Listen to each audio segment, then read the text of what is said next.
Shalom Ubracha, nous poursuivons avec la quatrième Mishnah, Mishnah Dalet du 5e Péré. Comme nous l'avons vu dans la Mishnah précédente, qu'un homme qui a placé son hérouve au-delà des 2000 amot, donc dans les 2000 amot de la ville, pour pouvoir se déplacer au-delà des 2000 amot de la ville, pourra aussi déplacer tout ce qui lui appartient. Parce que ce qui lui appartient dépend de l'endroit où lui-même peut se déplacer. Si il n'a pas mis de hérouve, un autre qui aura placé son hérouve et qui peut se déplacer au-delà des 2000 amot ne pourra pas prendre les biens de celui qui n'a pas mis de hérouve, comme nous l'avons vu dans la troisième Mishnah. Alors la Mishnah nous dit ici, Shoel Keli Mechavero Merev Yom Tov, celui qui a emprunté un objet de son prochain, Merev Yom Tov, avant Yom Tov. Pourra-t-il pendant Yom Tov les déplacer là où lui-même peut se déplacer, ou il ne pourra déplacer que là où le propriétaire peut se déplacer? La Mishnah nous dit Keraglé à Shoel, comme les pieds de celui qui a emprunté, étant donné qu'à l'entrée de Yom Tov, il avait déjà emprunté l'objet. Donc l'objet, c'est comme si c'est le sien à l'entrée de Yom Tov, et donc là où lui peut se déplacer, il pourra déplacer l'objet. Mais Yom Tov, s'il a emprunté pendant Yom Tov, la Keraglé à Machil sera comme les pieds du propriétaire, de celui qui lui a prêté.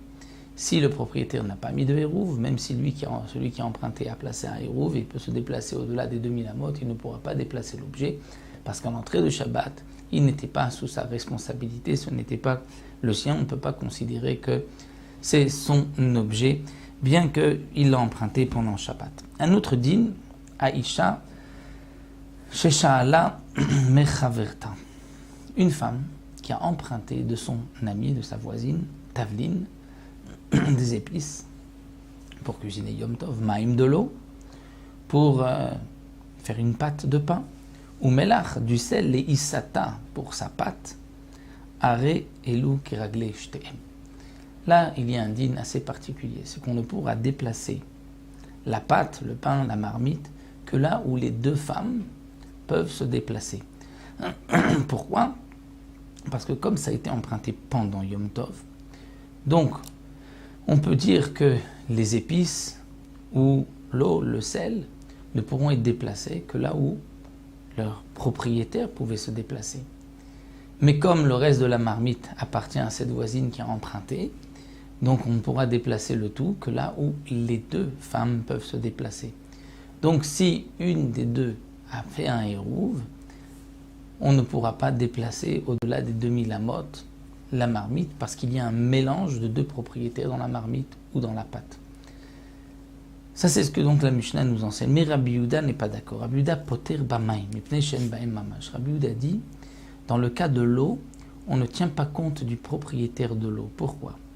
Parce que l'eau, dans la pâte, elle n'est pas reconnaissable.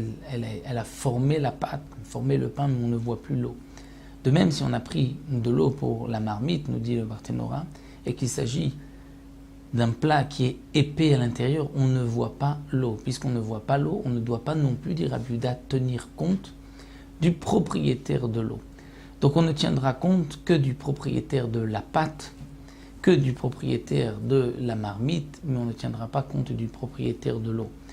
Même si cette eau à l'entrée de Yom Tov était dans le domaine, était dans la propriété de la voisine, et qu'elle n'avait pas placé son hérouve avant Yom Tov, mais puisque cette femme qui a emprunté l'eau pendant Yom Tov et a mélangé cette eau dans sa marmite ou dans sa pâte, elle a fait son hérouve, pour Rabbi Yehuda, on ne tiendra pas compte de la propriétaire de la première, mais de celle qui a maintenant mis l'eau dans la marmite ou dans la pâte, parce que l'eau ne se voit pas, n'est pas reconnaissable dans la marmite et dans la pâte. Donc nous avons vu ici une marloquette entre Tanakama et Rabbi Yehuda. Est-ce qu'on doit tenir compte des deux ou uniquement de la propriétaire de la pâte et de la marmite? Ça, c'est l'opinion de Rabbi Yehuda. Voilà, nous nous retrouverons toujours pour le même sujet, mais cette fois-ci avec une braise et une flamme pendant Yom Tov. Est-ce que c'est le propriétaire ou de celui qui a pris la flamme, donc qui a allumé une bougie grâce à la flamme de quelqu'un? Quel sera le din de la braise, de la flamme? Nous le verrons dans la 5e Mishnah.